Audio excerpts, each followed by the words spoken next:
Now I'm going to just read a quote from Edward Mendell House and what he had to say in a private meeting with Woodrow Wilson, president between 1913 and 1921, from the private papers of Woodrow Wilson. Quote, "Very soon, every American will be required to register their biological property in a national system designed to keep track of the people, and that will operate under the ancient system of pledging. By such methodology, we can compel people to submit to our agenda, which will affect our security as chargeback for our fiat paper currency. Every American will be forced to register or suffer not being able to work and earn a living. They will be our chattel, and we will hold the security interest over them forever by operation of law merchant under the scheme of secured transactions. Americans, by unknowingly or unwittingly delivered the bills of lading to us, will be rendered bankrupt and insolvent, forever to remain economic slaves through taxation secured by their pledges. They will be stripped of their rights and given commercial value, designated to keep us a profit that will be none the wiser.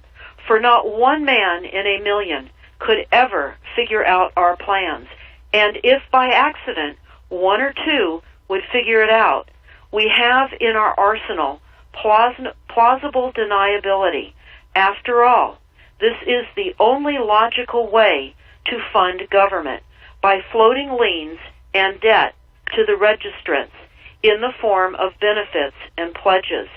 This will inevitably reap us huge profits beyond our wildest of expectations and leave every American a contributor to this fraud, which we will call social insurance.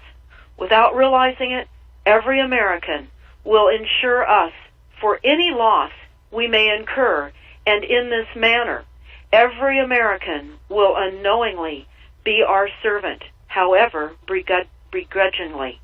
The people will become helpless, without any hope for their redemption, and we will employ the high office of the President as our dummy corporation to foment this plot against America. Having established plausible deniability, even if people become enlightened that they had a remedy and pursued it, the attorneys, judges, and legislators could claim that they did not understand the people's claims, especially if the technical requirements for achieving it were not followed pursuant to statutory requirements, requiring the public schools to teach civics, government, and history classes out of federally approved, politically correct textbooks written by the publishing houses owned by the owners of the Federal Reserve would assure that the people would not discover the remedy for a long time, if ever. I would recommend that everyone read Fruit from a Poisonous Tree by Melvin Stamper, M-E-L-V-I-N, Stamper, S-T-A-M-P-E-R. That is Fruit from a Poisonous Tree.